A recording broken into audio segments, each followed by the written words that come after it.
ಸಾಕಷ್ಟು ದಿನಗಳಿಂದ ಚರ್ಚೆಯಲ್ಲಿತ್ತು. ಇವಾಗ ನಿಗಮ ಮಂಡಳಿ ಪಟ್ಟಿ ಬಿಡುಗಡೆ ಆಗುತ್ತೆ ಅಂತ ಫೈನಲ್ಗೂ ಕೂಡ ಈಗ ಎಲೆಕ್ಷನ್ ಹತ್ತಿರ ಆಗ್ತಾ ಇದ್ದಂತೆ ನಿಗಮ ಮಂಡಳಿಯ ಪಟ್ಟಿ ಬಿಡುಗಡೆಯನ್ನ ಮಾಡಿರುವಂತಹ ಕಾಂಗ್ರೆಸ್ನ ನಾಯಕರು, ನಿಗಮ ಮಂಡಳಿ ಪಟ್ಟಿ ಬಿಡುಗಡೆ ಮಾಡಿದಂತ ರಾಜ್ಯ ಸರ್ಕಾರ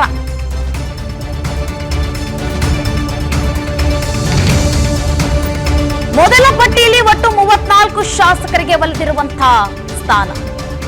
ಮೊದಲ ಪಟ್ಟಿಯಲ್ಲಿ ಕಾರ್ಯಕರ್ತರಿಗೆ ಕೈತಪ್ಪಿರುವಂತಹ ಅಧ್ಯಕ್ಷಗಿರಿ, ಜೆಡಿಎಸ್ನ ಬಿಟ್ಟು ಕಾಂಗ್ರೆಸ್ ಸೇರಿರುವಂತಹ ಶಾಸಕರಾದವರಿಗೆ ಮಣೆ ಹಾಕಿದ್ದಾರೆ. ಯಾರ್ಯಾರು ಹಾಕಿದ್ರೆ ಗುಬ್ಬಿ ಶ್ರೀನಿವಾಸ್, ಶಿವಲಿಂಗೇಗೌಡರಿಗೆ ನಿಗಮ ಮಂಡಳಿಯಲ್ಲಿ ಸ್ಥಾನವನ್ನ ಕೊಟ್ಟಿರುವಂತದ್ದು.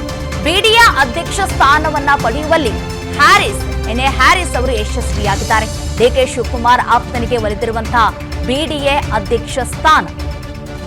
ಎಲೆಕ್ಷನ್ ಹತ್ತಿರ ಆಗ್ತಾ ಇದ್ದಂತೆ ನಿಗಮ ಮಂಡಳಿಯ ಪಟ್ಟಿಯನ್ನ ಬಿಡುಗಡೆ ಮಾಡಿರುವಂತ ಕಾಂಗ್ರೆಸ್ನ ನಾಯಕರು, ನಿಗಮ ಮಂಡಳಿ ಪಟ್ಟಿ ಬಿಡುಗಡೆ ಮಾಡಿರುವಂತ ರಾಜ್ಯ ಸರ್ಕಾರ ಮೊದಲ ಪಟ್ಟಿಯಲ್ಲಿ ಒಟ್ಟು 34 ಶಾಸಕರಿಗೆ ಸ್ಥಾನವನ್ನ ಕೊಟ್ಟಿರುವಂತದ್ದು. ಆದ್ರೆ ಈಗ ಕಾರ್ಯಕರ್ತರಿಗೆ ಕೈತಪ್ಪಿರುವಂತಹ ಅಧ್ಯಕ್ಷರಿಗೆ ಅವ್ರಿಗೂ ಕೂಡ ಇನ್ನೇನು ಕೆಲವೇ ದಿನಗಳಲ್ಲಿ ಅವರ ಪಟ್ಟಿ ಕೂಡ ಬಿಡುಗಡೆ ಆಗಲಿರುವಂಥದ್ದು. ಮೊದಲಿಗೆ ಶಾಸಕರಿಗೆ ಕೊಟ್ಟಿದ್ದಾರೆ, ನಂತರದ ಪಟ್ಟಿಯಲ್ಲಿ ಕಾರ್ಯಕರ್ತರಿಗೆ ಕೊಡುವಂತಹ ಪ್ಲಾನ್ನಲ್ಲಿದ್ದಾರೆ.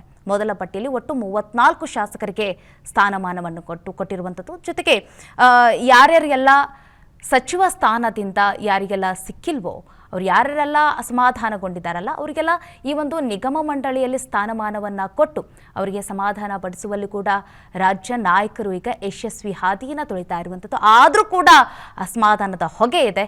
ಅದನ್ನು ಯಾವ ರೀತಿಯಾಗಿ ತನಿಸ್ತಾರೆ ಅನ್ನೋದನ್ನೇ ನಾವೀಗ ಕಾದು ನೋಡಬೇಕಾಗತ್ತೆ.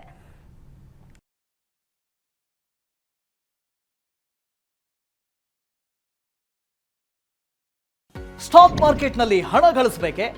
ಭಯ ಬಿಡಿ, ಹೂಡಿಕೆ ಮಾಡಿ.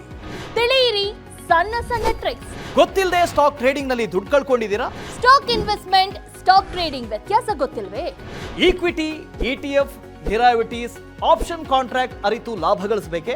ಚಿಂತೆ ಬೇಡ, 3 ದಿನದಲ್ಲಿ ಕಲಿಯಿರಿ ಸ್ಟಾಕ್ ಮಾರ್ಕೆಟ್ ಸೀಕ್ರೆಟ್ಸ್.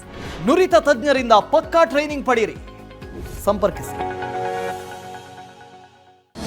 ಅನುಕ್ಷಣದ ಸುದ್ದಿಗಳಿಗಾಗಿ ವಿಸ್ತಾರ ನ್ಯೂಸ್ ಯೂಟ್ಯೂಬ್ ಚಾನೆಲ್ ಸಬ್ಸ್ಕ್ರೈಬ್ ಮಾಡಿ. ಹೊಸ ಸುದ್ದಿಗಳ ನೋಟಿಫಿಕೇಶನ್ಗಾಗಿ ಬೆಲ್ ಐಕಾನ್ ಕ್ಲಿಕ್ ಮಾಡಿ. ಲೇಟೆಸ್ಟ್ ಅಪ್ಡೇಟ್ಸ್ಗಾಗಿ www.vistaranews.com ವೆಬ್ಸೈಟ್ಗೆ ವಿಸಿಟ್ ಮಾಡಿ. ಅಂಗೈಯಲ್ಲೇ ಜಗತ್ತಿನ ಸುದ್ದಿ ತಿಳಿಯಲು ವಿಸ್ತಾರ ನ್ಯೂಸ್ ಕನ್ನಡ ಆಪ್ ಡೌನ್ಲೋಡ್ ಮಾಡಿ.